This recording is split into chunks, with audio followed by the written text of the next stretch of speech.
my last 11 years has been about connecting with people. In fact, they say the opposite to addiction is connection. And I remember hearing that in my early days of recovery and thinking, what are you talking about? Like, go away. I really had a problem with people back then, actually. Like, and what it was I was incredibly uncomfortable in my skin always, you know. So I was really good at small talk, and I am still really good at small talk. But the minute you get past, hey, mate, how you going? They go, yeah, good, how are you? And then this really uncomfortable sort of silence, that's the stuff I used to hide from, you know.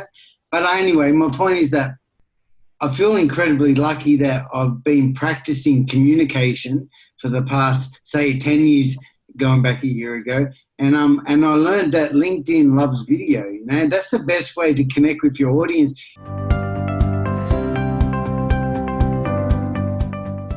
I lied for 17 years through my addiction. So one of the things I hold most important to me is about sharing my truth. And sometimes that means you need to tone it down a little bit. And I've learned the hard way. I've put content out there on LinkedIn that I've been said, Danny, you shouldn't be saying that, you know. And it's up to personal opinion, of course, but that being able to learn to express myself through video has given me the most amazing opportunities, Katrina. Like, absolutely, my journey on LinkedIn has been absolutely amazing. If I be brave and I talk on video about my experience and I share it with other people, and please understand that I do it because I love doing it. I didn't know what was going to come of it exactly.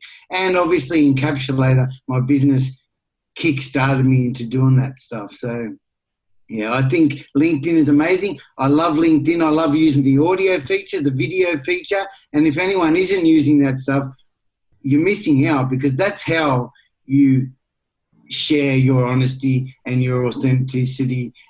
That's how you make valuable connections. I do agree with you. I think that if people are trying to build real relationships, they'll use those features within the DM space.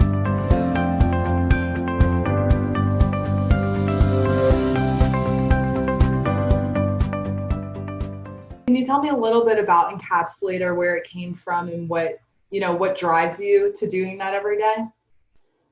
I was celebrating my 5-year birthday, which is a huge milestone. Like, we're talking 5 years without any drugs and alcohol. And I remember being full of gratitude, really excited, and actually sitting at work at my office at my desk on the opposite side of the table that I once went through. So that I was working the same rehab that I got clean at, right? So that sort of adds to it too, you know. Like, here I am, working at Glebe House, celebrating 5 years clean, and I thought to myself, I wonder what I was like when I entered this place. You know, what was I thinking? How was I feeling? I often talk about the early days of my recovery, but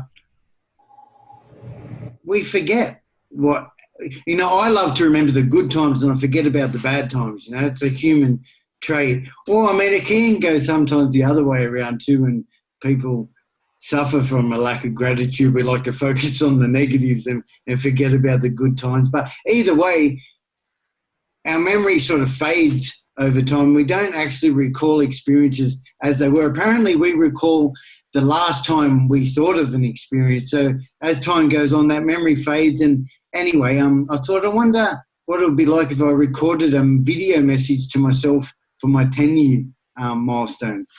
And I did a lot of thought around this, you know. I thought it would be cool. I did some research on the old school time capsules. You know, time capsules have been a method of communicating with future man ever since time begun. They could be buried in the ground or sealed in a vault. So I thought, well, I did some research on some questions that we used to answer maybe at a school. Have you ever made a time capsule, Katrina? Do you remember doing it? So in 8th grade, we made a time capsule, and my town has made a time capsule, and they dig it up, and it's like a whole big ceremony, you know, and you pull it out wondering what archaic thing is going to be inside. It's very interesting. Cool. I had that idea right from the beginning. It would be like a time capsule video. And I I got some questions printed out that would assist me to create the best video possible, allowing me to reflect on my present moment and record, those hopes, dreams, my goals, my fears, and future aspirations. I started the camera rolling and I began recording my first time capsule video, and it was amazing. This is where the gold actually happened. Is the minute I started recording the video, it just dawned on me, and it was such a weird and odd experience talking to myself in the future, And immediately I thought, this is going to be so good for the guys that are at my work, the boys coming through our service, being able to communicate with their future self and being able to have this experience. It just felt very therapeutic at the time, And as I started recording that message, I thought I'd be able to help these guys. And I also started to talk about some stuff from these questions I had that I'd never thought about before. You can imagine, this ability to talk to yourself in the future and commute and verbalize stuff out loud that with no fear of judgment. There was no one around to listen to me. So I often think it's like prayer in a way. I pray, and I think it's kind of like that. You can say anything, and that got me talking about stuff that I'd never spoken about. For example, I thought about my mum and my dad and my son, all right?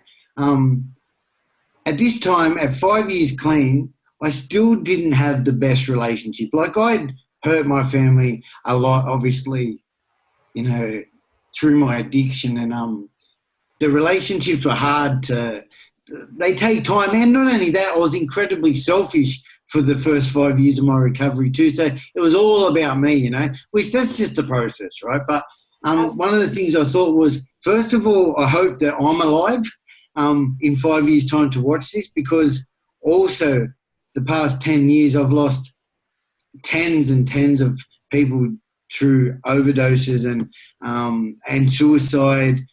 That's just kind of the life that I'm in. So I hope that I was still around. But then I thought about my mum and my dad and my son, and I got teary immediately. So I thought, far out, I hope they're still alive too, and I hope that I've got a good relationship with my son, which at that point, it was building for sure. So stuff like that. And then the last question in our prompts menu is there something you'd like to say to yourself in 5 years' time? And again, it was the most amazing experience. It was so nice. It was so caring. It was loving. And whenever someone engages in our time capsule videos, I always encourage them to be kind and loving towards themselves, And our questions really do promote this level of emotional state that people often don't get to, because we're worried about what other people think, So this is a private message to yourself.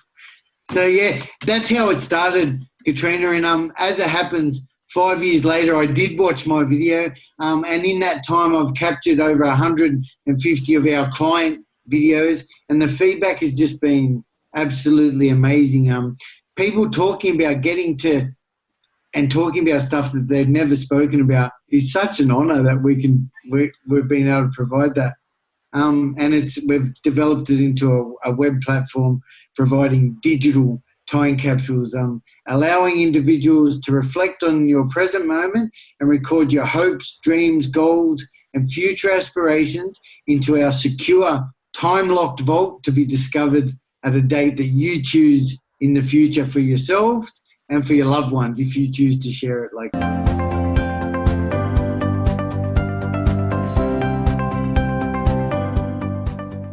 I think this is the most valuable thing that I've learned in this last 11 years, and it comes back to our being brave, and having courage to reach out. Thank you so much. Have a wonderful night. You too. Enjoy your day. Bye. You too. Bye.